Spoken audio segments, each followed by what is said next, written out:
Anyway, here we are live again. And yes, I'm finally master of all I survey. What has been consuming my time, driving me nuts, and irritating the living shit out of me for the past almost 2 months now?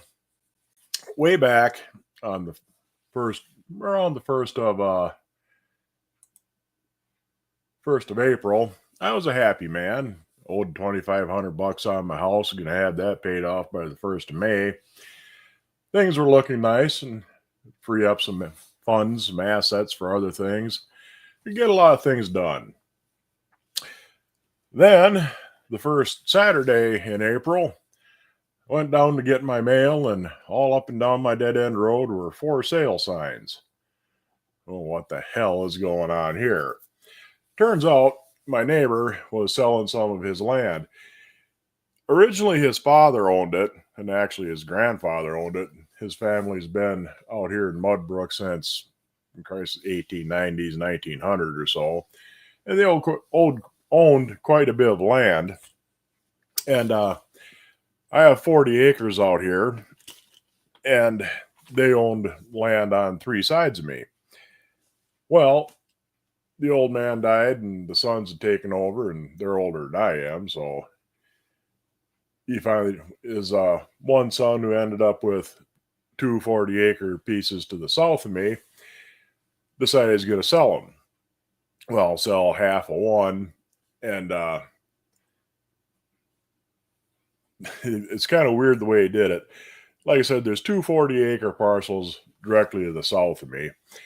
What he did is he split the one that adjoins my land in half. I bought 20 acres of it.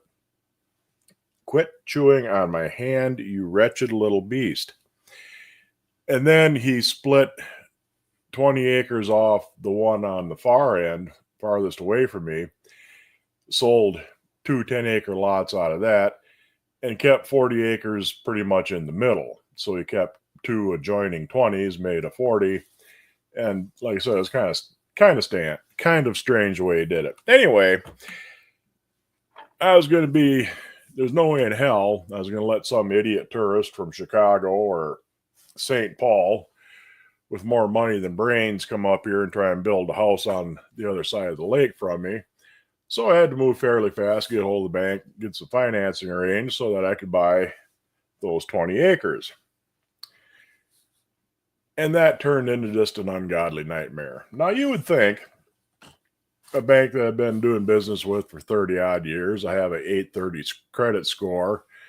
I owe 2,500, less than 2,500 bucks actually, on a piece of property that is worth a good 2.5 times the amount of money I was trying to borrow. You would think that'd be a fairly straightforward home equity loan.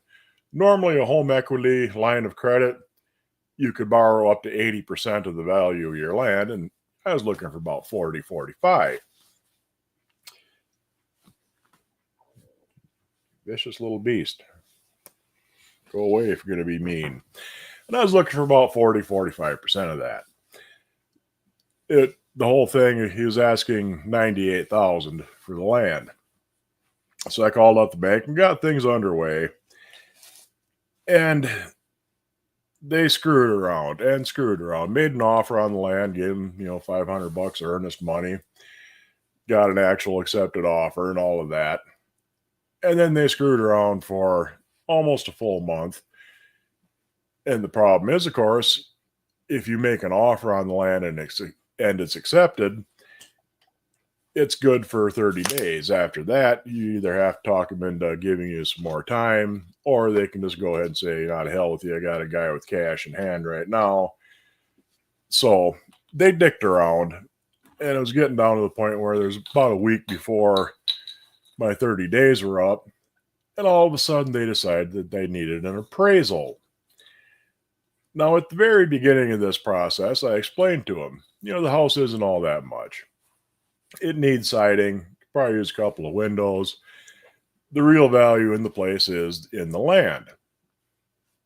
And I showed them the tax bill, which has your assessed value on it, and it has a estimated fair market value.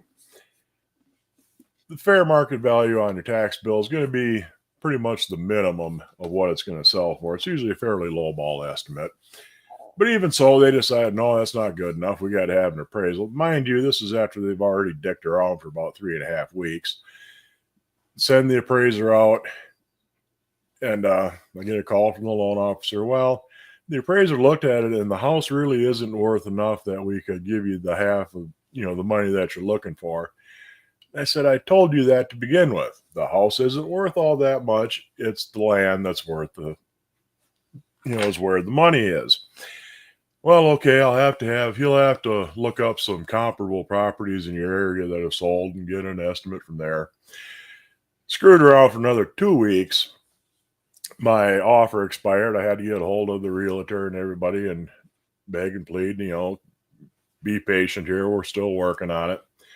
Talk them into extending the offer.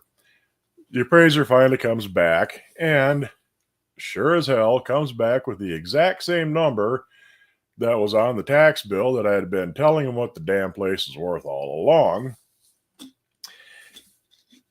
And in the meantime, of course, there's the things you got to sign running back and forth. 99% of this stuff happened at about 2 or 3 in the afternoon. And since I work nights, I work midnights, 11 to 7 in the morning.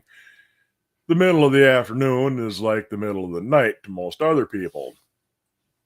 So, being chronically sleep deprived, because it usually come after days off, and that when my sleep schedule is screwed up anyway, so it just stressing me out, driving me nuts, trying to get this damn thing arranged. Finally got everything signed and recorded and paid for and bought, so now I am master of all I survey, except for a little bit off to the right there, but you don't need to worry about that. Got everything all signed up here last Thursday, and I now am back in debt again. But the galling thing about this is, now I understand there's a lot more legal niceties that have to be gone through with a real estate deal. But if I had called the bank and said, I'm buying a new truck, I need 98 grand, it would have been done over the phone and I would have had a check that afternoon. And even if they repossessed the damn thing before I got it off the dealer's lot, the collateral would be worth way less than the loan. And here I am trying to borrow less than half the value of property that's only going to appreciate in value. And it was just needlessly difficult. And pretty much all the delay and stress and aggravation was caused by the bank dicking around and making things ridiculously difficult. But finally, we got things underway here and got the land on the other side of the lake, so I don't have to worry about some idiot trying to build a house over there. It'd probably end up costing about 60 grand to get a road back into it. But like I said, there's people out there with far more money than brains. And everything is finally happy now and finally settled down. I can get some decent rest for once. Don't have to get up in the middle of the day and run along and sign 2 papers so that I can go ahead and sign the same damn things again the following week. But finally got that all figured out and rounded up. And so I'm really happy about that. Did I get Cynthia's pan done? No, I didn't. But I do have some pictures of what I've been doing to it here. Let me see if I can, got my camera in the way of my screen again, present. Let's see if I can bring this up here.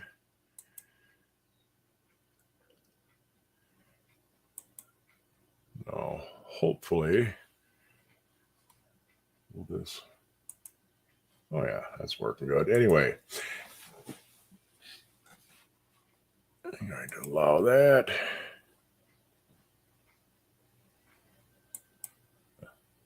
There we go. This is after I had located some of the cracks on it. A lot more cracks than you could really see. And the weird thing is, this is the inside of the pan. A lot of these don't show through on the other side. Normally, if it's just a crack in the side of the pan, the way I find the end of the crack, so I know where I have to drill it out and start welding, is I'll spray it down with starting fluid. Starting fluid is real low viscosity. It soaks right into the crack. Spray it down, get a little puddle of it, let it kind of soak into the crack, and then you wipe it off. And it dries real fast on the surface, but it leaves a nice wet line in the crack. This is a little better. It's a lot more expensive process, but this is a penetrating dye that you spray on. It soaks into the crack. You wipe off the excess, and then you hit it with a developer, which is basically talcum powder and chalk in a spray can, and it shows red lines where the cracks are. You can see a little bit of kind of reddish in the background where it didn't get it entirely cleaned off. And I kind of scratched the outline of some of these before I took the picture. And so once I wiped all this off and washed it up, I'd be able to know where the cracks are. But you can see it kind of bleeds out a little bit more here because that's been setting longer than you really need it to see where the cracks are. But yeah, you can see the cracks. Let me get down here and we'll go on to the next one. This is after I've cleaned it up and I've outlined them with a silver pencil so I know where they are. And yeah, trying to figure out how to get this all glued back together was a bit of a challenge. I really hate to tack weld cast iron because it usually causes more problems than anything. There's a tendency for it to crack around the tack welds, and it's tends to screw things up. But with this, I really had to, because there's no way in hell I could make relief cuts so it wouldn't just run cracks all over the place. And I had to stick all these little pieces together, because if you go back one here, you can see there's a bunch of little chunks there. And like I said, most of these did not show through on the outside. And when I tried to drill it to, drill the ends of the cracks so they wouldn't run anymore, it was really, really hard. So I tending to think it's some bad metal, bad iron, some kind of impurities in there, and it didn't contract at the same rate when it cooled off. Was it thrown in a fire? No, it doesn't look like fire damage. Although, yeah, fire damage can make cast iron brittle. But anyway, move on here.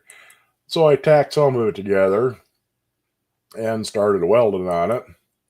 There's my first round of welding. When I started welding, a couple little chips just fell right out. I couldn't see any cracks in them, but they just fell right out, and there's a spot there where it burned through, actually. But these little bits up here just fell out. And there's the start of the weld. And trying to figure this out so that you're not pulling too hard and spreading one crack while you're trying to weld up another is a bit of a puzzle, but welded on a little more, got some relief cuts made. I'll be able to weld this one, I'll weld this one here across, and same here. Then I can weld this one out, and then this one part way out, get that filled in, and then weld that out to the edge. But there's another crack right here that I'll have to cut out and weld that up. And then there's another crack right here that I'll have to cut out and weld. And that's about as far as I got with the welding for right now. There I kind of ground it out a little bit just to knock some of the high parts off. And yeah, you can see it's going to be a lot of filling and bridging and cutting and welding. Hopefully it's going to stay stuck together. We'll see once I get it done. Once I get done with all of this, I got to go across to the other side because there's just a nice little straight crack in the other one. Would have been easier to cut the cracks out and find a sacrifice skillet. Maybe. I mean, but even so, you probably wouldn't find a sacrificial skillet all that much cheaper. But I'll get away from that for right now. I don't want to leave the studio. I want to stop screen. There we are. And we get over here and close these. And I can turn this there. A little better light. Yeah, it's a lot of little details, all little tiny cracks in there, little tiny pieces is really a pain in the ass trying to get everything. You got to be able to cut around them and hold them together at the same time and try to figure out which line to try and weld up first. Was it ever said what the maker is? No, I haven't told you yet. I'm going to make you wait until I get it done. Hopefully it'll turn out.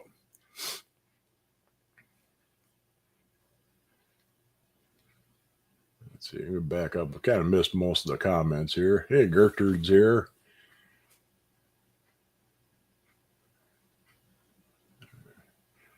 Good to see the great Gertrude Perkins. Pat Z, Cynthia, Hog Wild, Chris Salverson, Raymond, Billy Lee. Good to see you. William Hurt. Anyhow, I'm just going to go back here because spend the rest of the show trying to catch up on the comments. Did find a couple of cool things here along the way over the past week here. I found a nice little number 3. That is, I'm pretty sure, an unmarked favorite. You can see a little bit of a kind of a ghost mark up above, right where the nameplate would be for a favorite.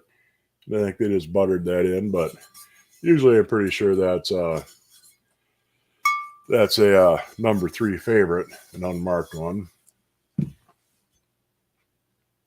Turn it into a campground. That kind of defeats the purpose. I don't want anybody else over there.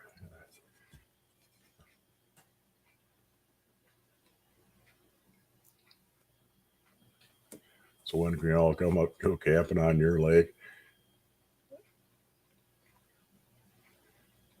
Let's see. Yep, the rounded ring. Yeah, I mean that's definitely a favorite style of heat ring. And I got a chunky little bugger. Got a fish pan with a handle on it. That I do believe is a BSR fish pan. I think BSR made a fish pan. I know they made the Handy Dan corn stick pans, but I think they made a fish pan too, and I think that might be one of them. If not, it's still a cool pan because it's fish. And this one, I had to get this one. Paid $12 for it. I've always wanted one of these. Eddie Bauer. You always wanted one of those. I've always wanted one of these. That's a little tiny toy Griswold skillet. Kinda. It is a really bad fake Griswold skillet. It's a Chris Wild, or actually Chris Mold skillet. You can see the cross is off center. Erie FA USA. And it's kind of lumpy on the surface there. It's got a real weird sort of texture to it. There's a big spot on the side there. You can see they tried to grind her down a little flatter. The handle isn't quite straight. It kind of veers off to one side. I don't know if you can quite see that. But the hole was filled in with casting flash, so they took a punch or a screwdriver and hammer or something, just kind of smashed a hole through the damn thing. But yeah, that was such a bad fake that I just had to have it. And I've always kind of wanted a couple of fake pans. I mean, there's some out there. But yeah, this is just a hugely bad one. So could not pass that up for, like I say, it's $12 I paid for that. And that's definitely, that's a winner. And I would like to pick up some more fakes, because they are out there. It's kind of nice to have some of the ones that are obviously bad.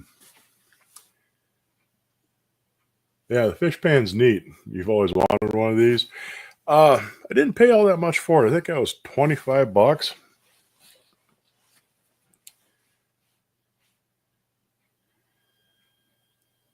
I found a C8 glass Wagner lid.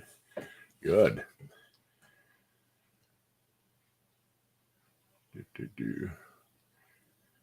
Yeah, it looks totally legit, that thing does. There are some decent fakes out there, though. I guess they're getting there's somewhere somebody made a batch of number 4 Wapak Indian heads that are really good. A lot of the older fakes, they had a 4 on the back, and it shouldn't be there. And they had the wrong style handle. They had just a regular, rounded kind of handle instead of that distinctive Wapak handle. But apparently somebody, got a hold of a real one and did an actual decent job of copying it. And a lot of them, the Indian head is real wonky looking. But they apparently they got some pretty good copies of the number 4 floating around out there. And so you definitely want to be careful if you're looking at a number 4 Indian head. Do you want the fake mini corn stick? Yeah, that'd be cool. There's quite a few of them too. Is a little Griswold small corn stick pan. There's a bunch of variations of those. High school project.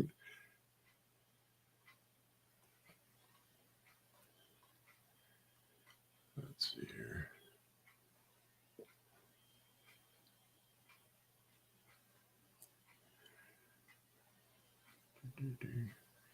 Yeah, one uses a spoon rest. Yeah, like I say, then there's the it's supposed to be a ham boiler, but it's just a little tiny thing. And yeah, it's got some real weird markings on it for a fake. And like I said, I'd love to have some of them just for the fun of it, and kind of a reference and get an idea for it. But yeah, that's there's not really much chance of that being mistaken for a genuine one. So that's pretty safe to buy something like that if you're only going to pay $10-12 for it. Told Badger these are all fake, so he'd send you your Wapak. Didn't buy into it. Well, they could be. I mean, you might have to go over and take a good look at them and run off while he's still looking the other direction. Best way to tell a fake Indian head somebody only wants 100 for it. There's a fake Indian head number 4 on eBay. It's been there for a while, but they want like $250 for it. And they say right in the description, yeah, it's a reproduction. But yeah, I wouldn't pay that much for a fake one. Yeah, I'd probably pay $100 for one, maybe, just for the sake of having it.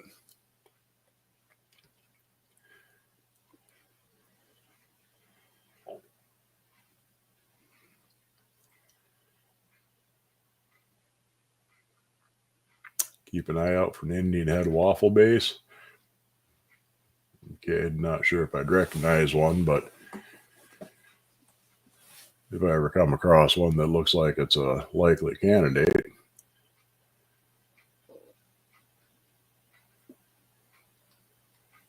Let's see here. What else? I think there's one other thing I was going to show you, but can't remember what it was. Well, it'll still be here next time around.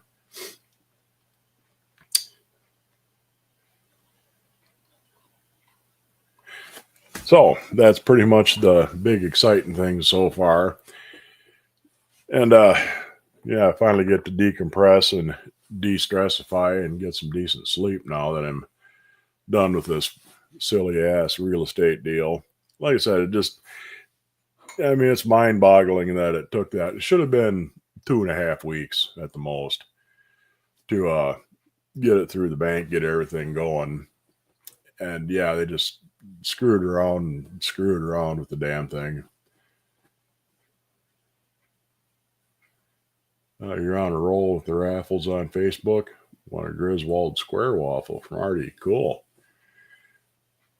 I know there's a couple of, I don't know if they're still there, but I know there's a couple of the square Griswold, the restaurant ones, the double irons, but they want a fortune for the damn things. They want like $1,500-$1,600 for them. They are pretty scarce. I mean, you don't come across them, but they're, like I say, they're the restaurant ones with the dual waffle irons and the bases. And yeah, I don't know if I'd be willing to pay quite that much for them, but they do go for a hell of a price when you do see them.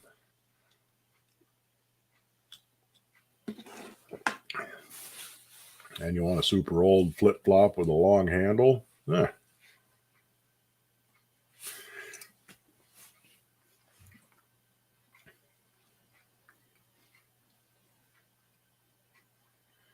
But anyway, that's where we are right now.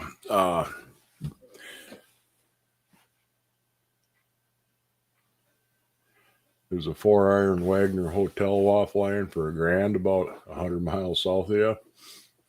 Yeah, the the big hotel ones usually go for quite a bit of money. I mean, $1,000 ain't uncommon. Like I said, I think they had two of them. I think 1,500 for one, 1,750 for the other.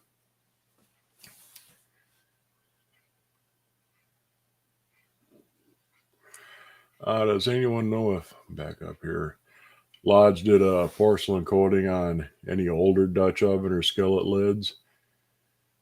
Kind of like the Easy Clean, but with a white beige color. I don't know. I thought the big news was getting married. I've already played that game.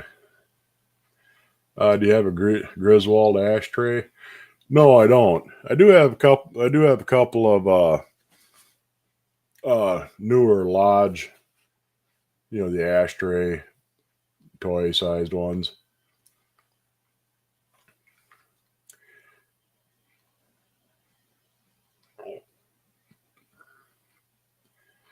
Yeah, Griswold did enamel. I don't know if Lodge did enamel, before they started their more or less current line of enamel. Yeah, I don't remember seeing any. It's possible that they did. I know BSR did some enamel stuff, especially like chicken fryers.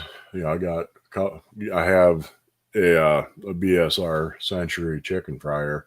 Although they didn't do their own enamel work, they sent it out and had somebody else do the enameling on the skillets for them.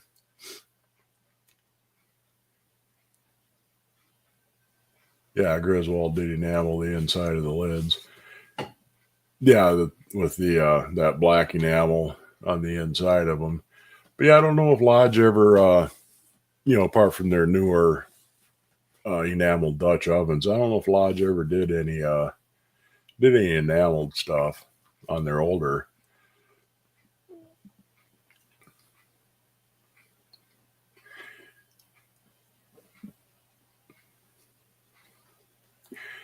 I did see an enamel inside lid on YouTube.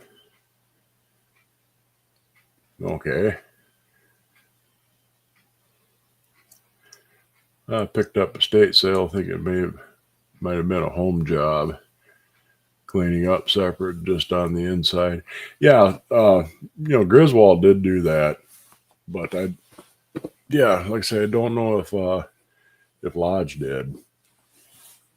Is it a Lodge or a Griswold lid? I mean, the Lodge, you got the little spikes on them on the inside of the lid for the drip tips, and Griswold has rings. A lot of the A lot of the enameled Griswold, where they enameled the inside of the lid, it'll just have a number 8 on them, but it looks like a Griswold.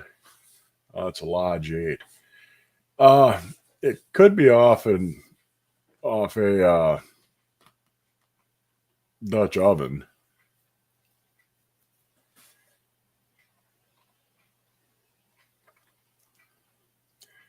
I picked up another number 9 favorite Dutch oven on the way home from work. Good deal. I don't, or do I? I don't think I have a favorite Dutch oven.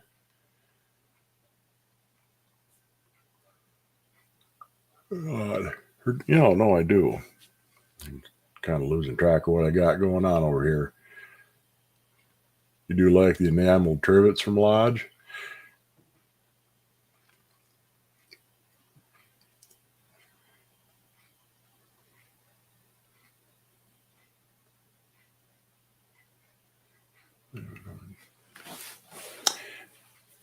But yeah, the enamel on just the inside, that was definitely a Griswold thing, but yeah, I don't know about uh, Lodge enameling just the inside.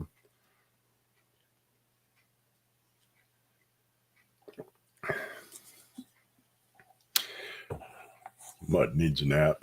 Probably do. Been up all day, worked last night, and haven't been to bed since, but I don't have to work tonight, so I felt it'd be okay to stay up and not have to. I can just go to bed once we get done here.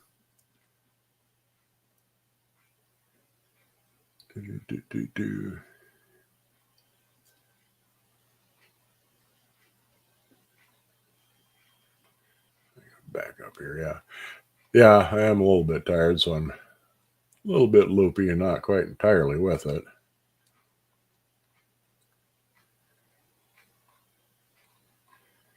Yeah. Anyhow,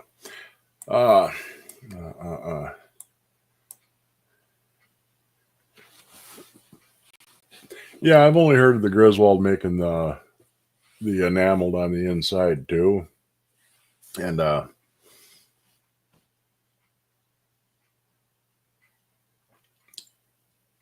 yeah, I don't know why a Lodge would be just enameled on the inside if it was a Dutch oven lid or a newer one. I found aluminum drip drop trivet from Wagner. No, those are good to have. A lot of the actually quite a few. Got an itch on my leg. A lot of the in the 30s especially, a lot of the cast iron Dutch ovens actually came with aluminum trivets. They just kind of threw whatever trivet they had the most of that day in the Dutch oven and sent it on its way. So it's definitely possible to have, if you have a cast iron Wagner Dutch oven with an aluminum trivet, it could very well be the actual original trivet that came with it. But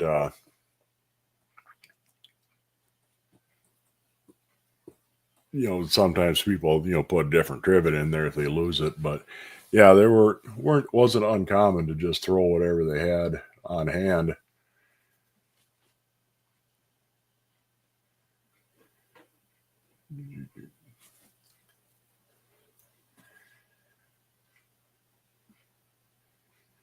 Yeah, have a shot or two of bourbon and get cozy. Oh, Coyote's got a new kitten. I wish I had a new kitten. That damn one of mine she'll come up, she'll lay on my lap, fall asleep for a while, and then wake up and bite me. Just a vicious little beast.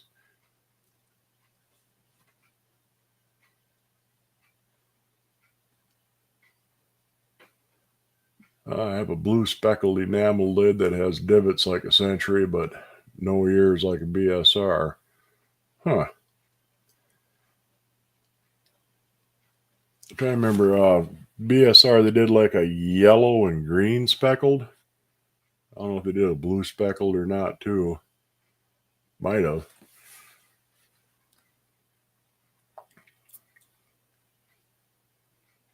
Yeah, it's kind of weird if it was a BSR lid not to have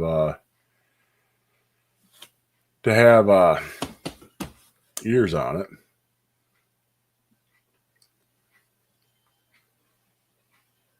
Enameled inside lid stopping from rusting where the drip spouts are. Yeah, and they're easier to clean. With lids. When I use a lid when I'm frying, gets grease splattered up on there and the moisture condenses. And when I'm done with it while it's still hot, I'll lay it upside down so the inside of the lid is facing up and just take a piece of paper towel and wipe it off to get most of the moisture off. But leave it, with the inside of the lid facing up while it's still warm. And it pretty much dries himself, just cooling off.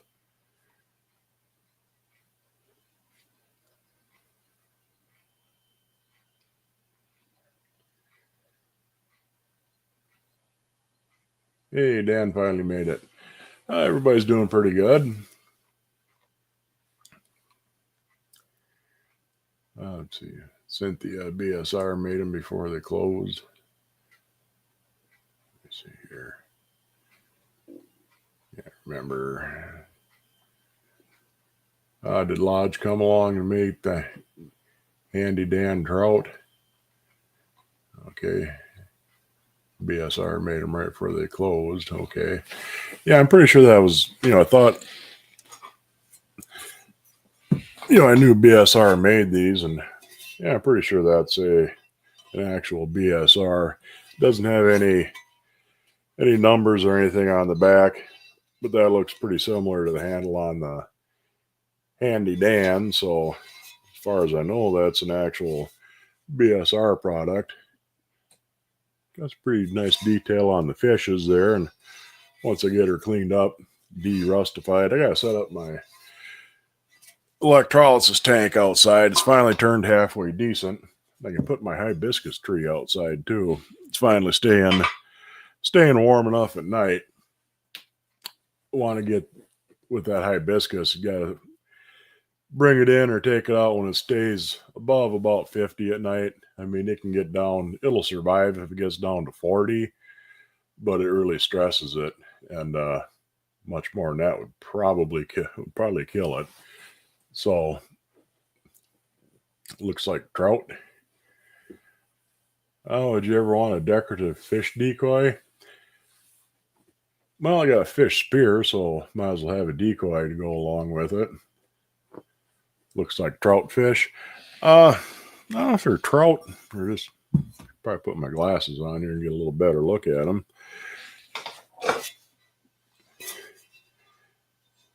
Yeah, they are kind of trout looking.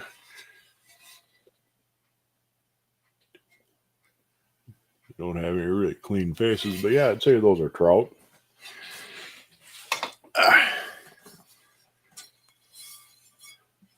All you saw online was trout.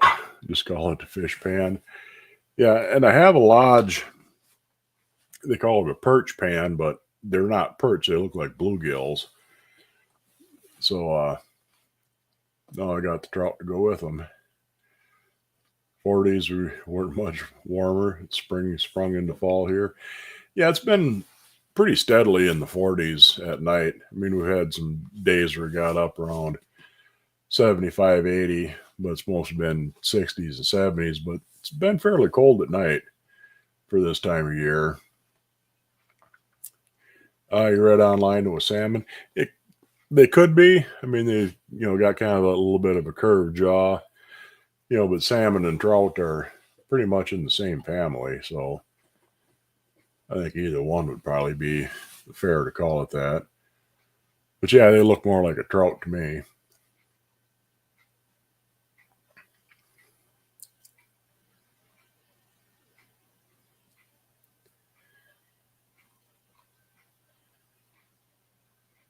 Saturday was the first day of summer. Yeah, like I say, we've had a few warm days, but it's been fairly cold at night. So, but it's been about freezing, so I can definitely set my electrolysis tank outside without having to worry about it being frozen over in the morning.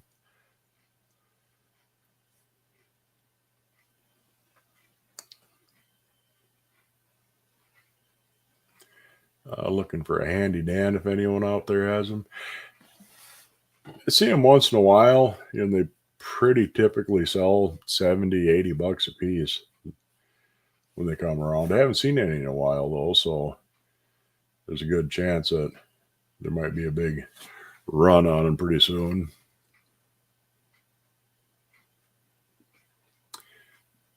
Sick of the rain there. Blue Angels were there over the weekend. Didn't get to see them at Harrisburg, but they flew over the neighborhood a lot. Yeah, when they do shows at Eau Claire, they used to the day before the show they'd do test flights and practice out over Lake Holcomb, and you couldn't see them most of the time, but when they pull up on some of their big climbs, climbing out of some of their lower level maneuvers, I mean, you could see them around and they would circle in the area. So it's pretty cool. You get kind of a little bit of a free show seeing them zipping around over there. And it's kind of surprising how far you can actually see them, because it's a good distance from here to there.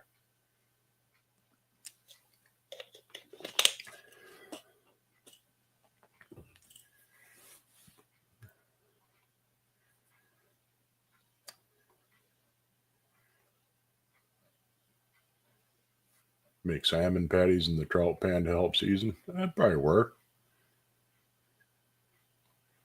Let's see.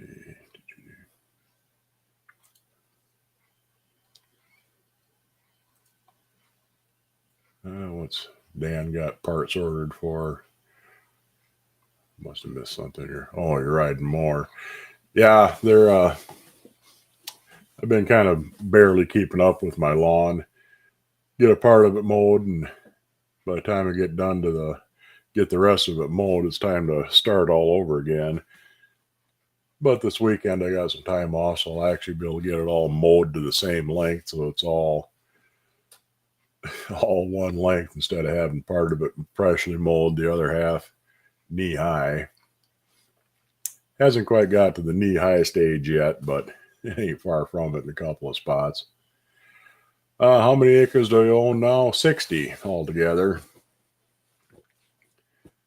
I've got 2 lakes. I got a smaller lake out back that's entirely on my property on the original 40 that I owned. That's about 2.5, 3 acres. Then the lake out front here is around 7 acres, and the property line runs right through the middle of that. Well, it did. Now I own, like I said, both sides of it now, but there's still the original, 40s that'd be to the west of me on that side. There's a couple of bays of the lake that go back over the property line, so it's not entirely, I don't have the lake entirely surrounded, but I got most of it.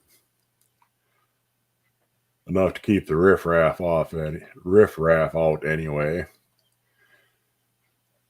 Any fish that I fish for? Pretty much anything.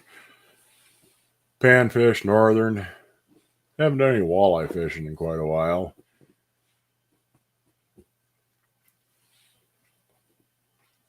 Do I find any antique stuff on land? There's some weird bits of metal here and there that I found, but not a whole lot. It's kind of surprising considering how old this place is. Like the living room is an old. It was a line shack for a logging company, and the living room's a log cabin, and that was built probably in the 1890s, 1880s. So, you'd think there'd be more artifacts floating around here, but I haven't really found a whole lot of stuff. So you're building a cast iron cabin if you come out and stay.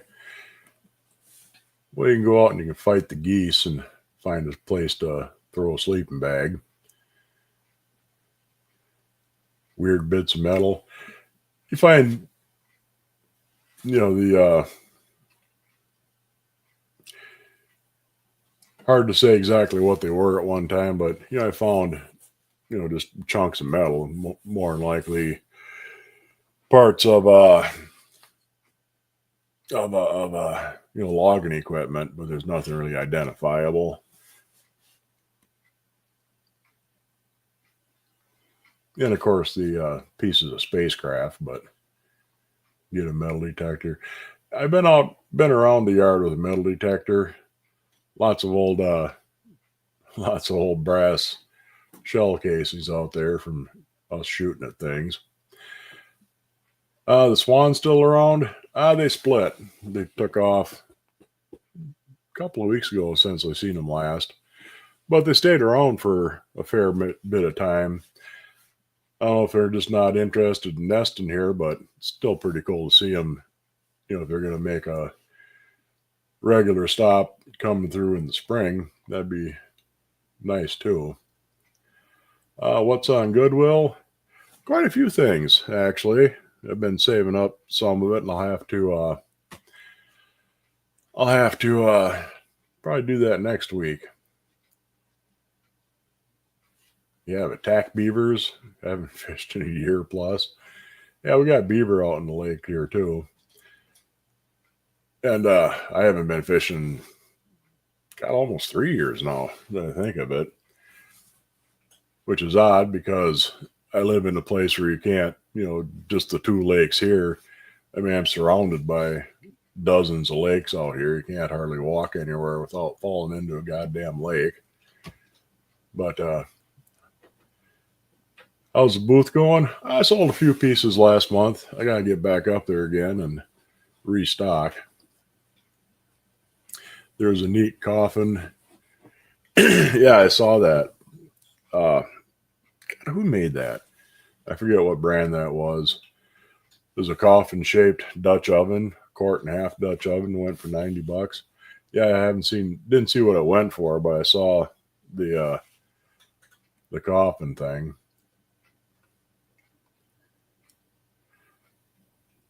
Been seeing a lot of moose around here. We don't get moose. We're just a little bit too far south for the moose.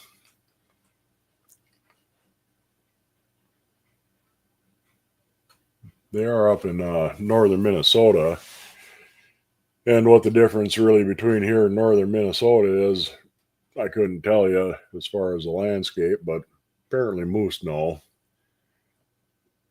Once in a great while, they'll make it down onto the south shore up around Lake Superior. And but yeah, you don't see any moose in Wisconsin. DNR did reintroduce elk a few years ago. And bears. Yeah, we got bears here too. Massive black bear. You'd be surprised how big some of them black bears can get.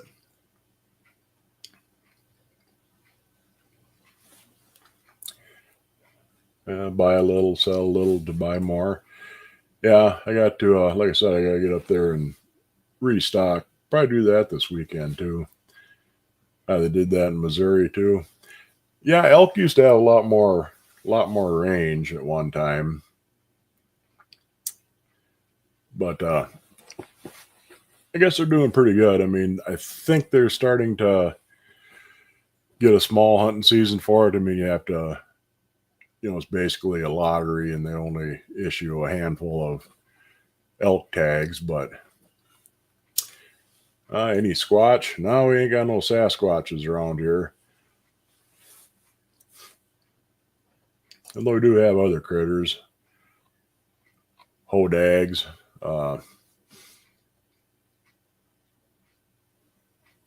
Side hill. Oh, what the hell they call them? Side hill critters. I forget what they're known. Legs are shorter on one side, so they always go around the hill counterclockwise.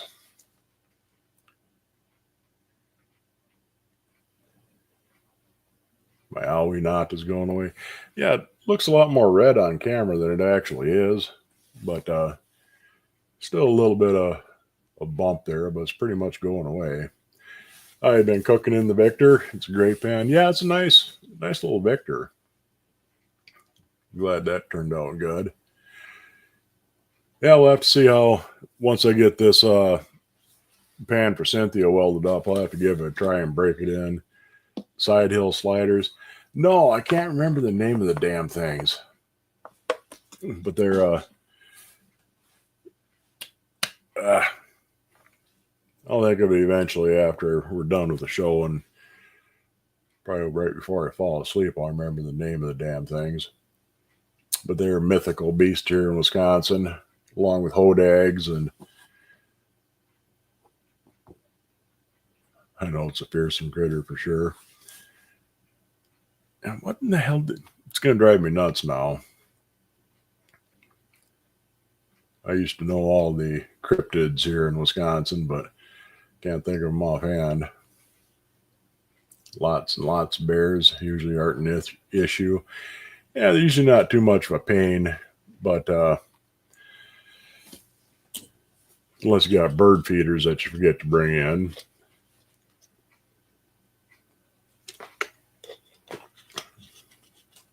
You should weld a extra handle on the opposite side of the skillet. Yeah, it could be done.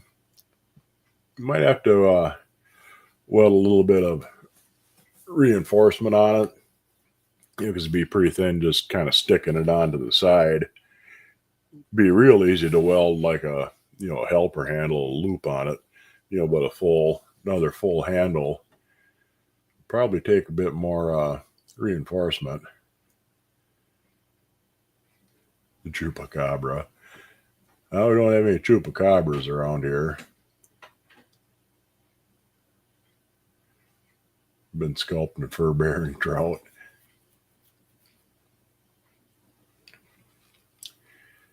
Cage handle. Yeah, they I have a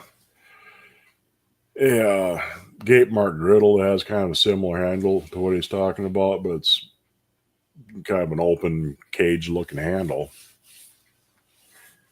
Then there's some Wagners that have 3 round holes in them in the handle. Trying to remember what else is different about them, but yeah, there's some different handles out there, but they're pretty scarce. Side hill gouger, could be, but they've been reported in other states too. But I think they have a little bit different name. But yeah, side hill gouger sounds pretty close. Rhinelander hodag, yeah, Rhinelander's known for their hodag population.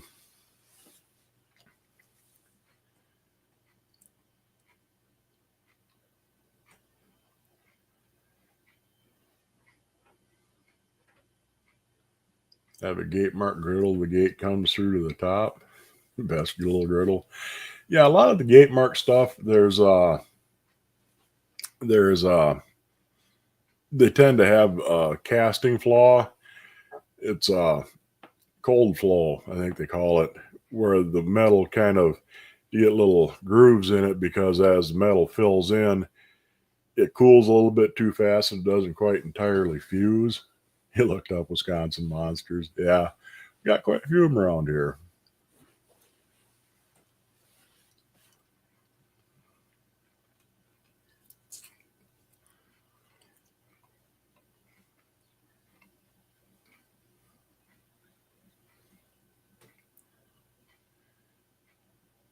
You only call them tax collectors.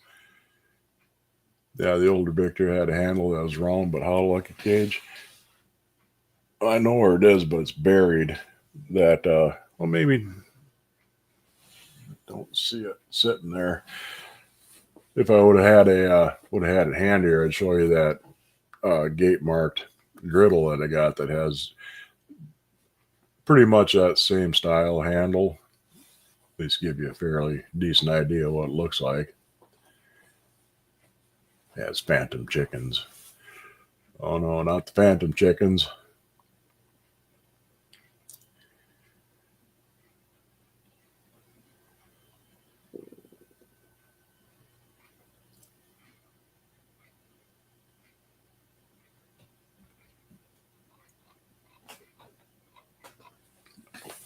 But anyhow, getting pretty close to the end here.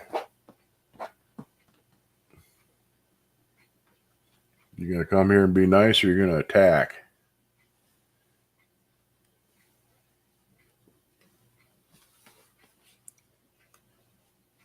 Oh, come on.